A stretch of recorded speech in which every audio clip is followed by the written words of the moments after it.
Yo, what's up, y'all? Hey guys, welcome back to season 2, episode 2 of the Dating for Life podcast with your hosts, Tony and Alana Hubbard. And we're in season 2, yeah. Yo, season 2, I'm so excited. And this is episode 2, this is the much anticipated, much requested female edition of the dating game. I feel like everybody was kind of waiting for this particular episode. I think so too, and we have like 2 amazing guests with us today. Yeah. We have Jennifer and Kellye Gregg, and these are some amazing young women who are doing great things in our community. We are so excited to have Jen and Kellye here. Thank you guys so much for coming. We love you guys. I'm so excited to be here. Yes, so let's get into a little bit about the bio of them. So Jen is Jennifer Gregg, Master of Science. Oh, wow. Is a certified life coach and founder of J. Gregg's Journey Innovations, LLC. Coach Jen provides both in-person and virtual sessions for individuals and groups. She has an educational background in psychology and sociology, coupled with her advanced degree in behavioral studies. Jen believes that great energy, self-disclosure, being clear, staying organized, and following through creates a level of trust and comfort that ultimately helps foster a great client and coach relationship. Jen's sister, Kellye, is a graduate of Rider University with a degree in liberal arts and sociology. She is the vice president of J. Gregg's Journey Innovations. Yeah, me. Currently, she's a bankruptcy case administrator and analyst with the Trenton Vicinage in New Jersey, and she's born and raised in Jersey. Kellye has a passion for helping others, travel, and really great food. And we're so happy to have her. Yeah, I'm not even gonna hold you. Y'all bios make y'all sound mad important. Yeah. Oh, who's that?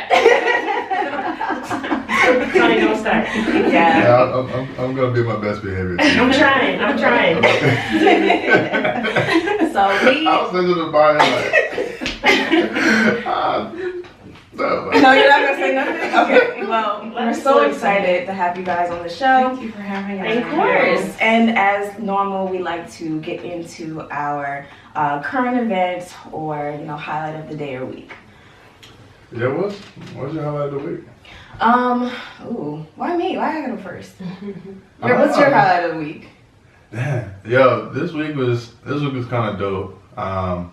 It was a slower work week, but I think it wasn't anything particular, but just realizing that like God has been really good, and just taking some time to just sit back and appreciate some of the things that we've done over the years, and then preparing to come into season 2.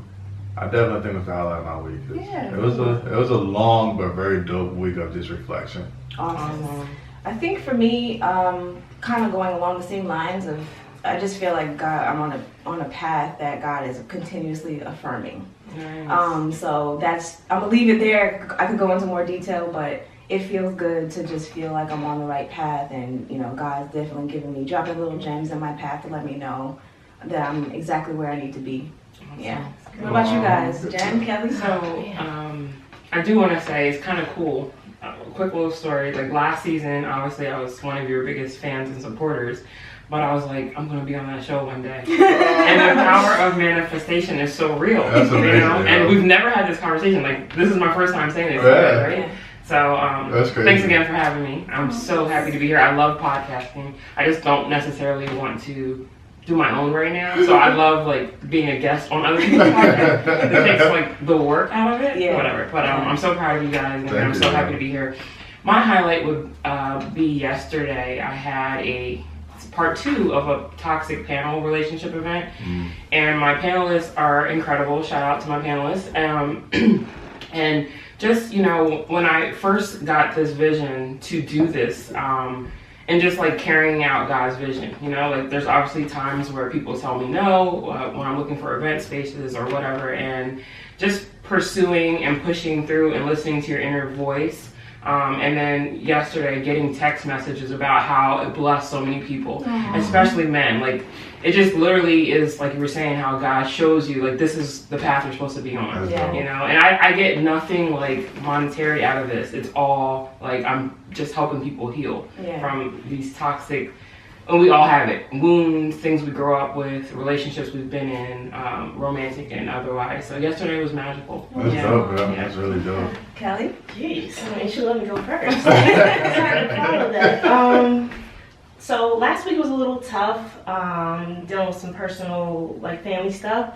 But I recently joined a gym. Oh. So, yeah, you don't know for me. That's a win. So even though I had a rough week, making it to the gym was my highlight because I'm still in the phase where I don't enjoy going. But I push myself and just setting little goals that I've been hitting. So that'll probably be my highlight. That's what's up, yo. As long as I've known you, I didn't know that was a thing for you. It's not. I don't like working. I'm still, still working on that. But Progress, yo. Progress. Yeah, so small steps. past the bio and past like the conversation that Alana just had with you guys, describing Kellye and Jen, these are some of our closest friends. So you've probably seen us post a bunch of different pictures over the years. If you follow me or Alana on any of our social media pages. Follow us. And if you don't, we got the handles already handled. This guy. Yo, what's wrong with y'all? But you see? So the vibe is already there. Like, we are so used to just traveling with them. Usually, if we're trying to plan a trip and something falls through, we know Jen and Kellye are rolling with us. So for life, So, these are like our travel buddies, some really, really good friends who have become family over the years. So just seeing them individually and collectively manifest like themselves and come into their own professionally and as women is a beautiful thing. So we saw it super fitting to have a good conversation behind a topic that I think everybody's been wanting to hear from a female perspective on the dating game. Damn, last year was 2018, now it's 2019. All right, let's just get into it then. All right, let's just get into it. Let's do it. All right, so let's kick off the topic of the week, which we are so excited to have you guys on board. Everybody's been asking us about the dating game, the female edition, because we did not do it in the first season. Right. But now that we're back with the second season, we're ready to bring you guys some fresh content and some really great perspectives on the dating game from a female perspective. And so today we want to start the conversation off with the statement of, or asking you guys to define what dating is today. Trash. No. It sounds so interesting, right? So I'm currently in a season of dating, right? And there's been time over the years where I've been in relationships. I take time off to do my work, to heal, because I don't believe in jumping from one situation to the next. And I find myself, when I explain that these days, I say, well, I just want to define that I'm just dating. That doesn't mean anything physical. Because so many people are in situationships. Right. Yeah. And a date to me, I'm still a little old school, A date to me is literally going out and learning someone. So we're in different settings. I'm not stopping by your house. You're not stopping by mine to hang out. Even though that can be a part of it, but dating. Yeah. Aside from physical. Right. Okay. Kel? Yeah, I'd like to hop on that. I mean, just No pun intended. Yeah, right. yeah, just a bandwagon off of that. Like the whole WYD, like we're not doing that in 2019. I'm at work. Like, you know what I'm saying? Like, so getting to know somebody and just Experiencing that. Yes, dating, going on dates, Yeah. getting to know each other. Okay. What's wrong with the WID though? Don't do that all day, every day. Like I don't. The same, because I'm it's at the same work. thing. It's a repeat. It's a repetitive. Yeah, I feel like it's a copy and paste, like a Good Morning Beautiful. Don't do that to me every What's morning. wrong with the Good Morning Beautiful? So is that a thing that's like? No. I honestly feel you probably go down the list and just. Yeah, because yes. So even as a girl, never mind, I'm not to tell. No, I mean, this is why we're here. Yeah, we're here to have real talk conversation. No, but if that's the space where we're in Good Morning Beautiful, you can appreciate that. But if it's somebody like random, I just feel like it's not genuine. It's just like a copy and paste type situation where you send to multiple different people. So would you guys consider that a struggle of dating today? Absolutely. Yeah. And what are some other ones? We live in a microwave society, right? So people want to have overnight success. They see, and I know we've had these sidebar conversations. People see the fruits of your labor, but they're not seeing the hard work that you put in. And the same goes for relationships. Nobody's perfect. You're bringing your stuff, he's bringing her stuff, or there's all different types of relationships these days. Right. I'm not trying to say, but you know, and you know, you argue and then people want to block you. It's so many layers. And again, I'm of the mindset of like, okay, if we're gonna get to know each other, let's really get to know each other. Right. You know, like I'm a sapiosexual, so define that. you have to get me in my mind first. Ooh. Essentially, it's a mind F. I don't want to Oh, cuss on here, but you know, good. if you can get me there, and the rest falls into place. That's another thing. Well, what's the rest exactly? For me, that's the intimacy. Oh. You know, There you so you know, let's talk about your fears, your dreams, like things that make your soul set on fire. Yeah. You know, how can we help each other get to our next levels in life? Mm. Like What are some struggles for you? You were saying the dating game. Other than the WYD. Yeah, like when you're getting to know someone, I can appreciate a good conversation and texting and all that, but if it doesn't go past that, like take me on a date, if you just want to keep texting, and I don't buy the whole busy because we're all busy, right? But you make time for the people and things that you know, are interested in pursuing, so that's annoying.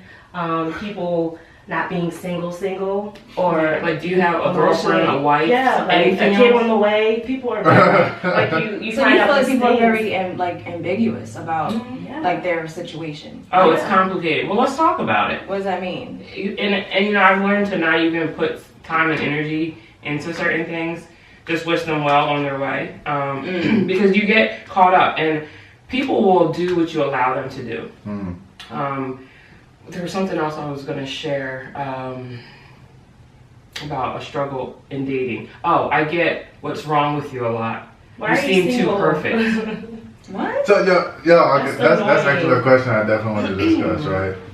I mean, is it from a male's perspective, if I'm coming in and you're telling me that, you know, you JG, yeah, I mean, you run this coaching business, you are certified this, you're certified that, you got these degrees, you know what I mean, you're doing your thing. You're beautiful, you're obviously financially stable, but are single. Like, is it really a bad thing for me to wonder, like, all right, well, not necessarily what's wrong with you, but why are you single in 2019 if you check all these boxes? Like, is it depending on how the dude is coming with the question, what's wrong with you, or is it him even asking what's wrong with you, because assuming that it has to be something wrong with you? That's a good question. awesome question. So I think it's multiple variables. I think it has to do with self-esteem, self-confidence, how you're showing up, your past experiences. And I tell people, like, you know, give it time, because I'm going to continue to show up as this. And then it's almost like I struggle with having to try to prove myself to people. Versus like, this is who I am. I'm not perfect. But I'm not going to change. Like, Right.